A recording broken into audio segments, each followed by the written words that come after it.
నారా లోకేష్ని తిట్టకుండా వాళ్ళ క్యాడరే తిట్టారు. అదేవిధంగా వర్మకి ఎప్పుడైతే ఎమ్మెల్సీ రాలేదో వర్మను ఓన్ చేసుకొని వీళ్ళు నాయకులను తిడుతున్నారు.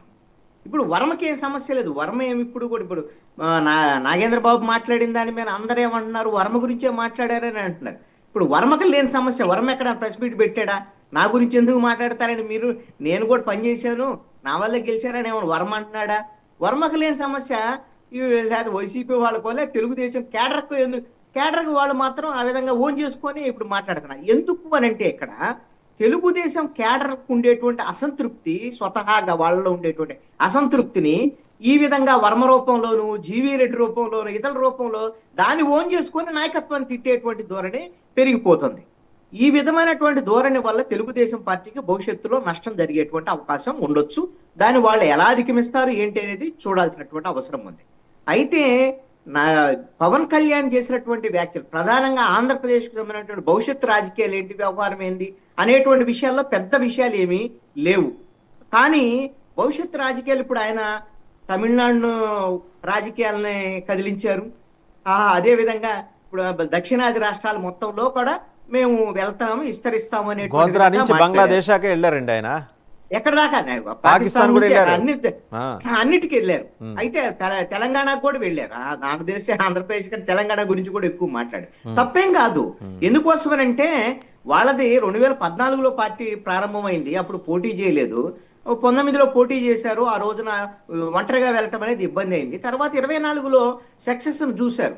అంటే ఈ జర్నీలో నెక్స్ట్ ఏంటి అని అంటే సౌత్ ఇండియా టార్గెట్. గతంలో ఏదైతే మనం అనుకున్నామో అనేక సందర్భాల్లో డిస్కస్ చేసాం. బీజేపీ ఇచ్చినటువంటి రోడ్ మ్యాప్ లో భాగంగా, బీజేపీ ఎందుకు అని అంటే వాళ్ళ మిత్ర పార్టీ కాబట్టి వాళ్ళ రోడ్ మ్యాప్ అడిగారు పవన్ కళ్యాణ్, వాళ్ళు రోడ్ మ్యాప్ ఇచ్చారు.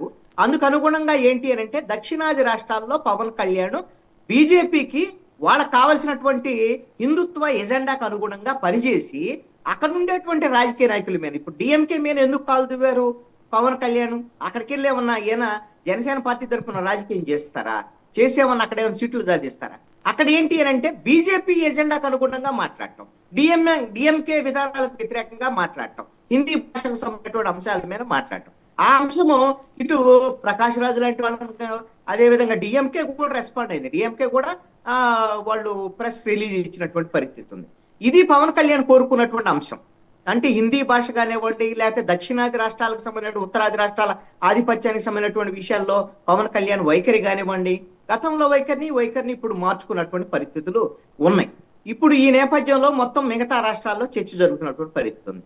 ఇక చిరంజీవి విషయానికి వచ్చేసరికల్లా, చిరంజీవి రాజకీయాలకు సంబంధించినటువంటి విషయంలో ఆయన పిఆర్పిని అప్పుడు ప్రారంభించడం, ఆ రోజున పిఆర్పిలో పవన్ కళ్యాణ్ కూడా ఉన్నాడు. యువరాజ్యంలో పిఆర్పి అనేటువంటిది కాంగ్రెస్ పార్టీలో విలీనం చేయటం, ఆ కాంగ్రెస్ ఇప్పుడు రాజకీయాలకు సంబంధించినటువంటి విషయంలో అంటే పూర్తి స్థాయిలో పార్టీని కొనసాగించలేనటువంటి పరిస్థితి అనేటువంటిది చిరంజీవికి ఎదురైనటువంటి అనుభవం. అంటే రాజకీయాల్లో ఒక రకంగా ఫెయిల్ అయినట్లు, అంటే సక్సెస్ కాలేదు. దీన్ని బట్టి సక్సెస్ అవుతున్నటువంటి తన తమ్ముడు అంటే ఒక రకంగా చెప్పాలంటే చిరంజీవి పవన్ కళ్యాణ్ని కొడుకులాగా భావించేటువంటి విధానం మనం కూడా గతంలో చాలా సందర్భాలు చూసాం. కాబట్టి తన కొడుకు లాంటి తమ్ముడు రాజకీయాల్లో తను ఫెయిల్ అయినటువంటి జోనర్లో ఎదుగుతున్నటువంటి తీరును చూస్తే ఖచ్చితంగా ఆనందమే వస్తుంది. అదే ఆనందాన్ని ఆయన వ్యక్తం చేసినటువంటి పరిస్థితి ఉంది. ఎవరికైనా కుటుంబ సభ్యులకు ఆనందం ఉంటది కదా, ఖచ్చితంగా అదే ఆయన వ్యక్తం చేశారు. అది వాళ్ళ కుటుంబం మధ్య ఉండేటువంటి అనుబంధానికి అది ఒక నిదర్శనంగా చెప్పుకోవచ్చు. ఇక బండ్ల గణేష్ కానివ్వండి, మిగతా వాళ్ళు కానివ్వండి, ఇవన్నీ మాట్లాడేటువంటి మాటలు నాకు తెలిసి బండ్ల గణేష్ ఏ పార్టీలో ఉన్నాడో మరి నాకైతే ఐడియా లేదు. గతంలో ఏదో బ్లేడ్ పెట్టి కోసుకుంటా అనుకున్నప్పుడు అప్పుడు కాంగ్రెస్ లో ఉన్నాడు, తెలంగాణ కాంగ్రెస్ లోనే ఎక్కడో ఉన్నాడు. మరి ఇప్పుడు ఎక్కడున్నాడో తెలియదు. మెగా ఫ్యామిలీకి లాయలిస్ట్ ఆయన ఒకప్పుడు అండి. ఇప్పుడు రాజకీయాల్లో ఎవరు కూడా శాశ్వత మిత్రులు శాశ్వత శత్రువులు ఉండరు. అది వ్యక్తులు కూడా అంతే. ఇప్పుడు మెగా ఫ్యామిలీకి ఆయన ఒక రకంగా చెప్పాలంటే నాకు తెలిసినంత వరకు బొత్స సత్యనారాయణకి ఆయన బినామీ అండి, ఒక నిర్మాతగా ఉండేటువంటి వ్యవహారము. దాంతో కొన్ని సినిమాలు పవన్ కళ్యాణ్ తోనో లేకపోతే మిగతా వాళ్ళతోనో కొన్ని సినిమాలు ఆయన నిర్మాతగానో సహ నిర్మాతగానో వ్యవహరించినటువంటి సందర్భము, అలాగా వాళ్ళతో కొనసాగారు. కొన్ని సందర్భాల్లో విభేదించినటువంటి విషయాలు కూడా ఉండొచ్చు. అందుకని ఇప్పుడు వీళ్ళు సినిమా వాళ్ళు కాబట్టి వాళ్ళు ఏదైనా మాట్లాడితే కొంత జనం మీడియా కూడా అది హాట్ టాపిక్ గా మారేటువంటి అవకాశం ఉంటుంది. ఆయన ఎవరి పేరు పెట్టలేదు, నాగేంద్ర బాబు గురించి మాట్లాడలేదు.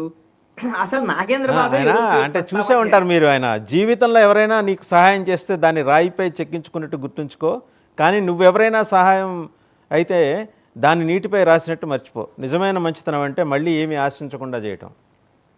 ఇప్పుడు ఒకటండి పవన్, ఇప్పుడు నాగేంద్ర బాబు ఆ రోజున ఆవిర్భావ సభలో చెప్పినటువంటి అంశం ఏంటి? పిఠాపురం ప్రజలు, జన సైనికులు వీళ్ళందరూ కలిసి ఆ పని చేస్తేనే పవన్ కళ్యాణ్ గెలిచాడు, ఎవరి వల్ల అన్నా గెలిచారు అనుకుంటే వాళ్ళ కర్మని అన్నాడు. అది వాళ్ళ పార్టీ యొక్క వైఖరి, వాళ్ళ యొక్క ఆలోచన అది. ఇప్పుడు అది తెలుగుదేశం పార్టీకి వర్తిస్తుంది. అదే